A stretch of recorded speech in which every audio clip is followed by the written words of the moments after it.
तो अंतिम क्षण में भी संसार के इस बंधन में बंधने से स्वयं को बचा सके, काशी की यात्रा पर जाकर संन्यास लेकर मुक्त हो सके।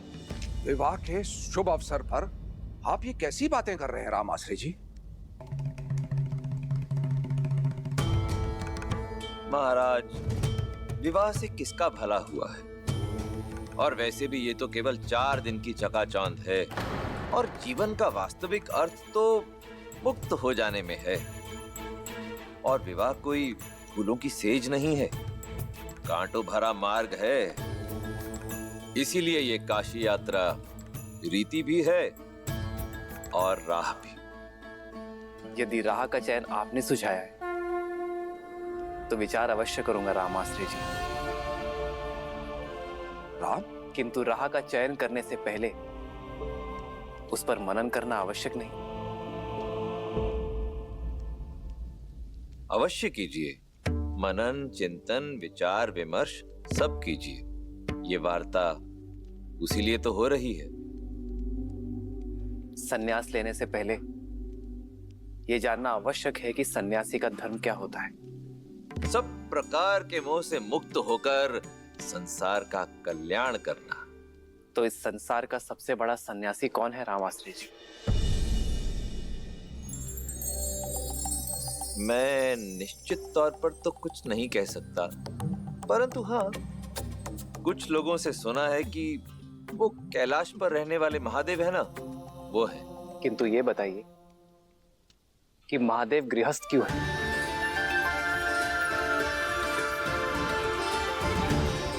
संसार की रचना करने वाले स्वयं ब्रह्मदेव ने विवाह क्यों किया? और संचालक महाविष्णु माता लक्ष्मी के बिना अपूर्ण क्यों है रामाश्री जी?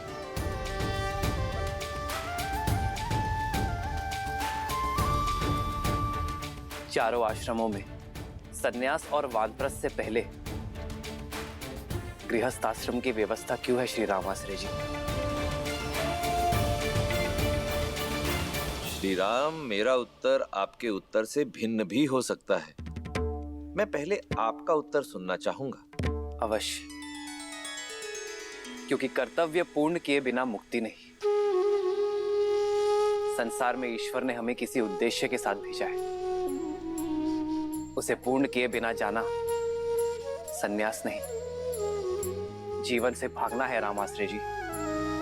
सन्यासी का धर्म सिखाने के लिए ही गृहस्थाश्रम है, जिसमें व्यक्ति अपने परिवार के लिए कर्म करता है, उनके हित के लिए परिश्रम का तप करता है। जो व्यक्ति अपने परिवारजनों की दुख, सुख और पीड़ा ना समझ सका, वो संसार कैसे समझेगा रामाश्री जी? कदाचित इसलिए महादेव बिना गौरी के पूजे नहीं जाते, ताकि वो हमें सिखा सके कि सन्यास का असली अर्थ भागना नहीं, भाग लेना है जीवन की यात्रा में।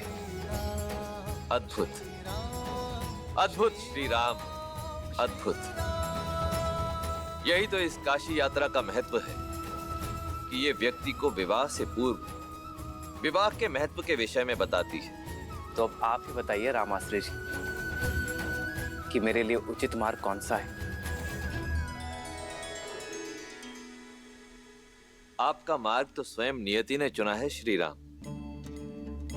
आप गृहस्थ आश्रम में प्रवेश करने के लिए पूर्ण रूप से सज्ज हैं, हमारे आशीर्वाद के साथ।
अति सुंदर।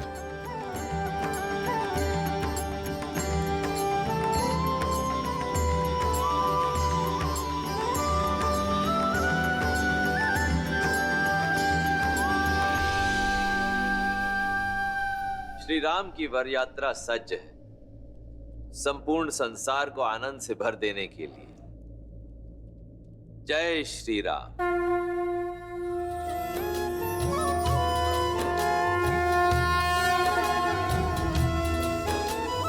राम रूपो निख सिख सुभग बार ही बार निहारी, पुलक गात लोचन सजल उमा समेत पुरारी।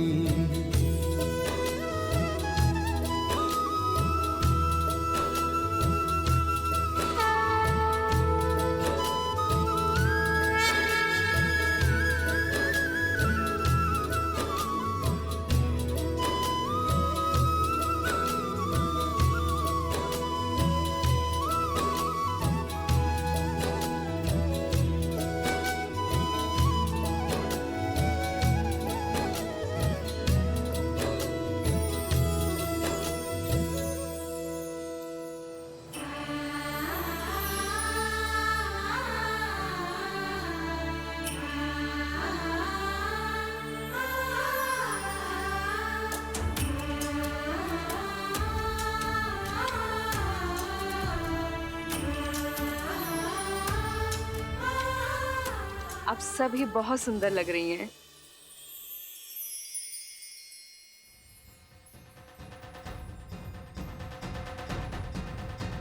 संगीत सुनाई देने लगा है। लगता है श्री राम अपनी सीता को लेने अपने बारात के साथ पहुंचने ही वाले हैं। बस एक भय, कहीं श्री राम चौंक ना जाए कि ब्याहने तो सीता आए थे, ये साक्षात लक्ष्मी कहाँ से आ गई।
चली बारात निशान बजाई, मुदत छोट बड़े सब समुदाय।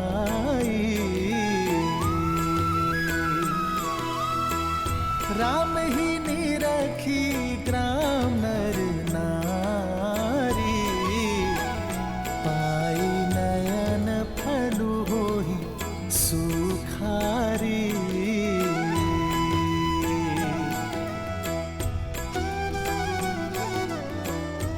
अरे ये तो राम जी है। राम जी हमें भी आना है। आओ। जय श्री राम।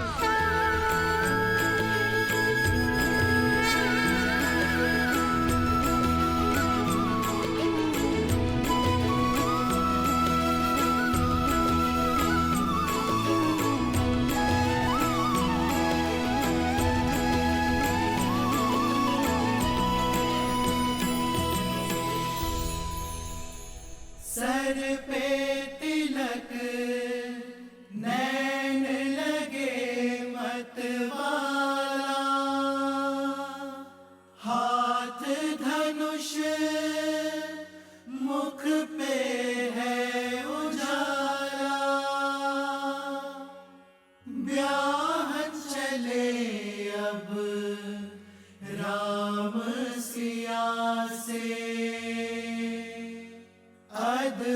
ये पल लागे निराला।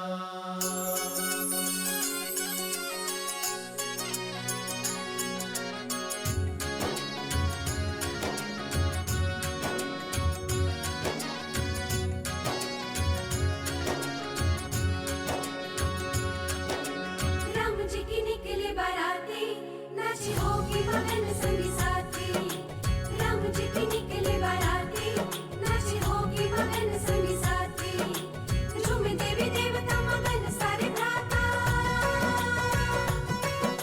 झूमे देवी देवता मगन सारे भ्राता। रामचंद्र भी मन हर्षाते, राम जी के निकले बाराती, नाचे होके मगन संगी साथी। राम जी के निकले बाराती, नाचे होके मगन संगी साथी।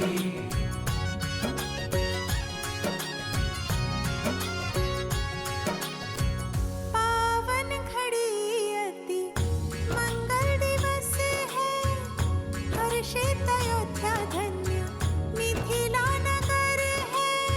छुप छुप गीता के कर को सिया है, सामने वो है जो किया में बसा है। आगे बिछाए राजा जनक खड़े हैं, आगे बिछाए राजा जनक खड़े हैं। सीता दी बारात द्वार तक आ गई है। राम जी के निकले बाराती, नाचे होके मगन संगी साथी। राम जी के निकले बाराती, नाचे होके मगन संगी साथी। झूमे देवी देवता मगन सारे भ्राता, झूमे देवी देवता मगन सारे भ्राता। रामचंद्र भी मन हर्षाते, राम जी के निकले बाराती, नाचे होके मगन संगी साथी। राम जी के निकले बाराती, नाचे होके मगन संगी साथी।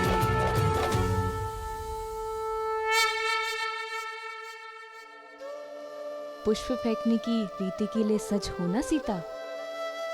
धनुर्धर से विवाह कर रही हो, लक्ष्य सीधा श्री राम के हृदय के पास ही लगना चाहिए। किंतु उन्हें चोट लग गई तो? प्रेम की ऐसी चोट के लिए तो संसार तरसता है। ये प्रहार पीड़ा नहीं, आनंद जगाता है।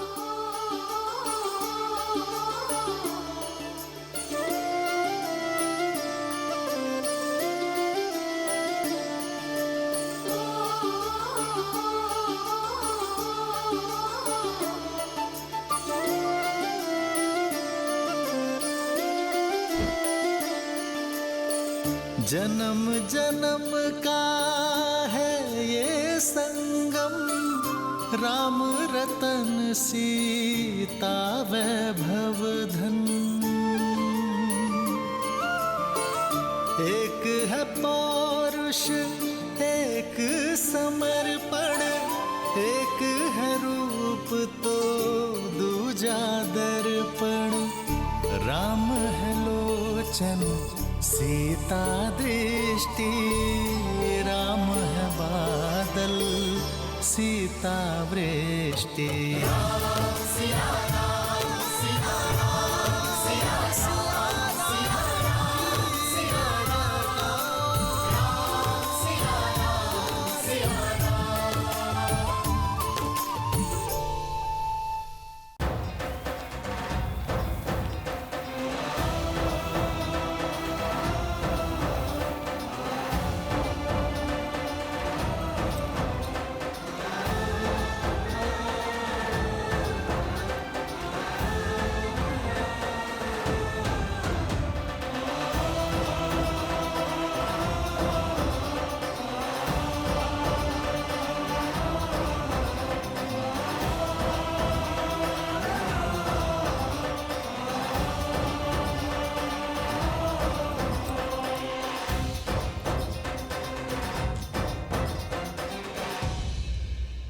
ये क्या कर रहे हैं आप राज ऋषि?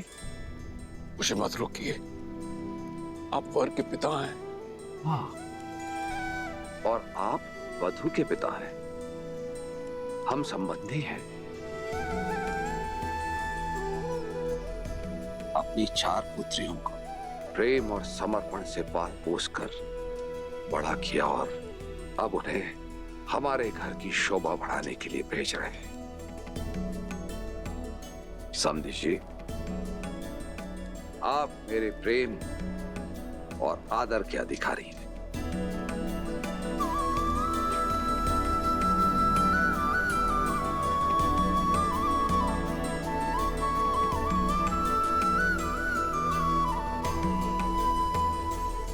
किंतु आपकी आंखों में ये अश्रु?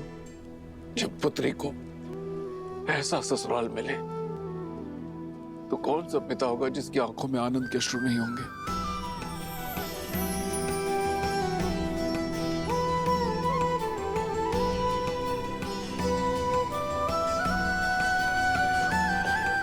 आयुष्मान बा।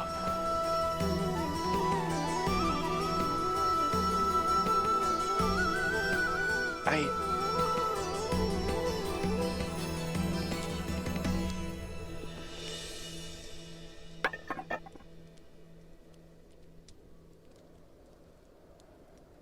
नहीं राजर्षि,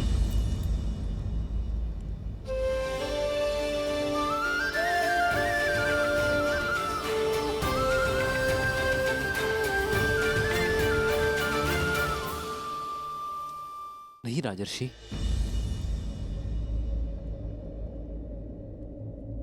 इसकी कोई आवश्यकता नहीं।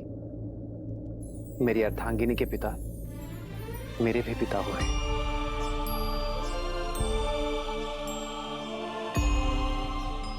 और पिता पुत्र के चरण स्पर्श करे, ये मर्यादा नहीं। वर पूजा की प्रथा तो सदियों से चली आ रही है पुत्र राम। वर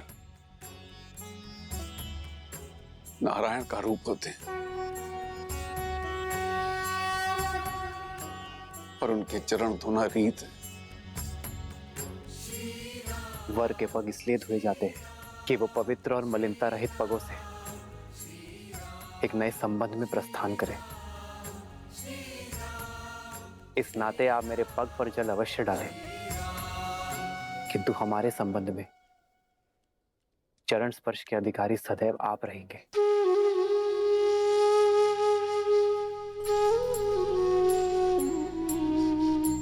आयुष्मान भव। विराजिए।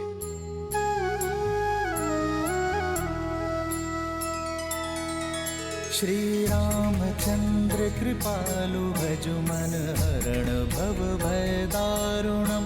नव कंज लोचन कंज मुख कर कंज पद कंजारुणम। भगवान के पिता को तो पाँव नहीं छूने दिया आपने, पर माता से काजल लगाने का अधिकार आप नहीं छीन सकते। नर इसका पावन ज्ञान है। आपको कुदृष्टि ना लगे इसलिए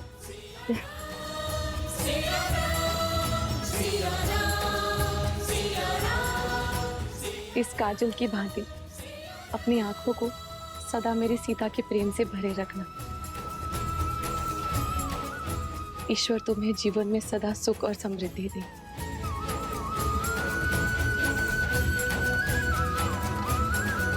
आदर्श और मर्यादा की है ये कथा महापावनम।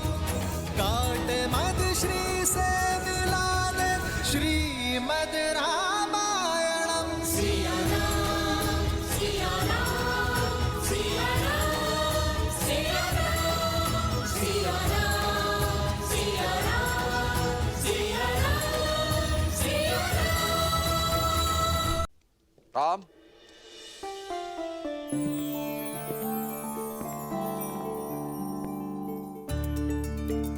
पुत्र, मेरे चारों पुत्रों का विवाह एक साथ एक ही दिन हो रहा है।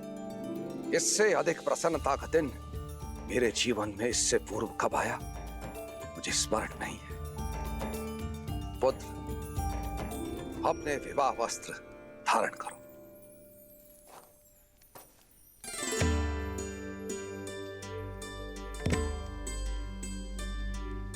ये सब क्या है त्रिकालदर्शी राम आश्रय जी? अवसर, विवाह से पूर्व प्रत्येक पुरुष को दिए जाने वाला अंतिम अवसर कि यदि वो चाहे